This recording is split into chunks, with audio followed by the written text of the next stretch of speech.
Aujourd'hui, c'est la journée mondiale du rein et je voudrais vous dire pourquoi j'ai accepté d'en être son président d'honneur pour la France. Les maladies rénales touchent 250 millions de personnes dans le monde. En France, 3 millions de personnes souffrent d'une maladie rénale. 7 500 nouveaux patients arrivent chaque année en dialyse. Plus d'un tiers de ces personnes n'ont jamais vu de médecin néphrologue. Ce qui est grave, c'est que leur médecin traitant ne les a pas orientés à temps vers un spécialiste. Et c'est d'autant plus grave qu'un dépistage précoce de la maladie peut parfois éviter d'aller en dialyse. Il existe aujourd'hui des traitements qui peuvent ralentir l'évolution de l'insuffisance rénale. C'est important de savoir parce qu'un médecin qui ne fait pas le diagnostic ou n'oriente pas le patient à temps vers le néphrologue lui fait perdre une chance de vie de son rein, parfois une chance de vie tout court. Et cela, nous ne pouvons pas l'accepter sans réagir. C'est tout l'enjeu du dépistage et de la prise en charge précoce de ces maladies et surtout de l'insuffisance rénale chronique. C'est pourquoi je me réjouis qu'il existe une journée mondiale du rein qui peut faire connaître au grand public ces maladies. Ce ne sont pas des maladies honteuses qu'il faut cacher. Ça peut arriver à tout le monde, personne n'est à l'abri.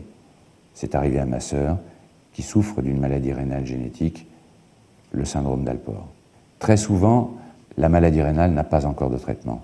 C'est pour ces maladies rénales qu'on ne connaît pas encore qu'il faut aider la recherche. C'est ce que fait la Fondation du Rein et c'est pour cela que j'ai accepté d'en être son président d'honneur.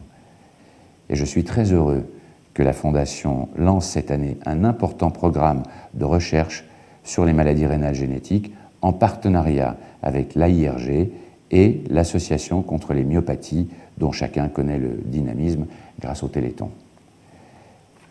Mais quand on ne peut pas encore traiter la cause de la maladie rénale, les reins s'épuisent et ne peuvent plus assurer leur fonction d'épuration. La personne doit subir 3 fois par semaine des séances d'hémodialyse pour pouvoir survivre.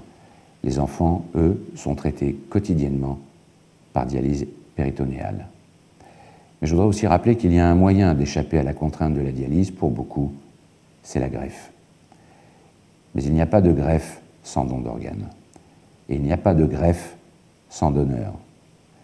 Et là, riches ou pauvres, nous pouvons tous donner nos organes. C'est simple, il suffit de le savoir et surtout de le faire savoir. C'est le combat que je mène depuis plusieurs années. Ma mère m'a montré l'exemple dans la discrétion et dans la dignité. Je me réjouis que le président de la République et le Premier ministre aient retenu le don d'organes et de tissus comme grande cause nationale de l'année 2009. Il faut savoir que donner, c'est utile. Cela peut sauver des vies. Il faut savoir aussi donner pour aider la recherche sur les maladies rénales que subventionne la Fondation du Rein.